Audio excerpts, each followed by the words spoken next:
Hey guys, what's up? Lightboltjoe here. Today we're going to discuss the 2010 cinematic masterpiece directed by Dennis Dugan, the comedy film that it is, Grown Ups, starring a very young Cameron Boyce, Steve Buscemi, Maya Rudolph, Chris Rock, Kevin James, Rob Schneider, who else? Adam Sandler. There's a list right next to me. I'm just going to go down. David Spade, Salma Hayek, Maria Bello. Did I say Kevin James? Kevin James, right? The eclectic five, as we refer to them. So what's great about an Adam Sandler film and a Dennis Dugan film is that many of the actors all work together. Many of the actors have all been friends for a very long time since their youth. They just continuously do projects together. So this is a Sony Columbia picture film. And when this first came out, everyone was like, "Oh, this is hysterical! Getting all these actors together. It's going to be great, grown-ups, these Peter Pan syndrome guys that they don't ever want to grow up, right?" But it's fun watching this film because it's about these five friends who won a championship game in 1978 when they were 12 years old. Their coach, Buzzer, is the one who instilled, make every moment like it's the last shot kind of a thing. Flash forward, everyone's living their separate lives. Adam Sandler's character is this big Hollywood agent. Everybody else lives in the Massachusetts area. The film was filmed August 2009 in Essex County, Massachusetts, actually. It's a beautiful hour and 42 minutes movie.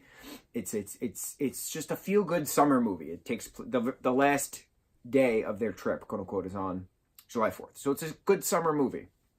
So the plot is their coach Buzzer dies. The band gets back together again for the funeral. They go to the lake house that they always used to spend their childhood at to spread his ashes, and everyone divulges their problems and their family problems, their marital problems, social problems, whatever. And then they all come together and help each other out, and it's all this big, warm, beautiful thing. Now, I have a lot of wonderful memories with this movie, seeing it with awesome groups of friends from 9 years ago when this movie first came out.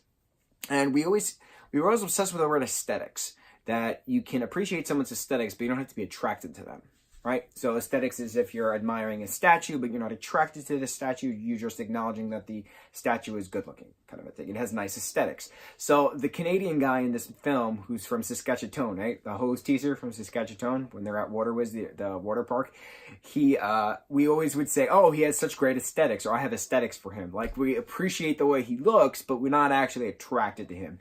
It was the funniest thing. We would do it all the time. Hose teaser, hysterical.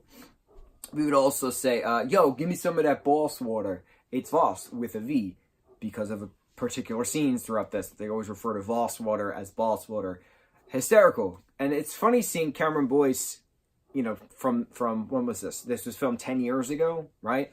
He's in his 20s now. It's look how far he's come with the Disney films and the Disney TV shows, and now he's in the adult world. So what is he going to do next? And it's cool seeing him grow as an actor and as a kid. He's this young 20-year-old guy now, and it's cool seeing his origin movies, if you will. It's just a feel-good, fun movie. You watch the gag reel, you watch the outtakes, you watch the different interviews with the actors and Dennis, the director, and everyone just had such a fun time making this film, just being together for an entire month in the summer. And that's what's cool about this film and the sequel, which we'll talk about, Grown Ups 2. It's just a feel-good movie. There's not supposed to be some magic behind it. It's just a feel-good movie with this great group of friends who are just having a good time making a film, making you laugh. Why this got a 10% on Rotten Tomatoes, I have no idea, because there's not supposed to be any deep, philosophical meaning behind this film. It's literally a bunch of grown-ups having fun and talking out their problems and figuring out life, because the second act, it's, where it counts the most. It's cool. Yes, there's silver linings. There's not deep meanings, but there's silver linings. It's a cool, feel-good, fun summer film. And spring is around the corner, and we should all get in that feel-good summer mindset. Have you guys seen Grown Ups? What do you think of the first Grown Ups, the 2010 Grown Ups, the awesome cinematic masterpiece that it is? It's one of my favorite films because it just feels so good and warm, and I have so many happy memories with this film. Yeah. Oh, I wish they made a third.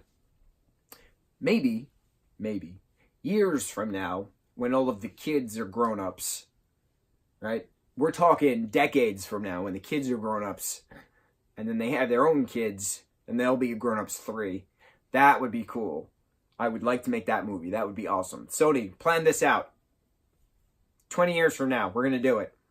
All right? Maybe 10. No. 20 years from now. I like it. Mucho mahalo, guys.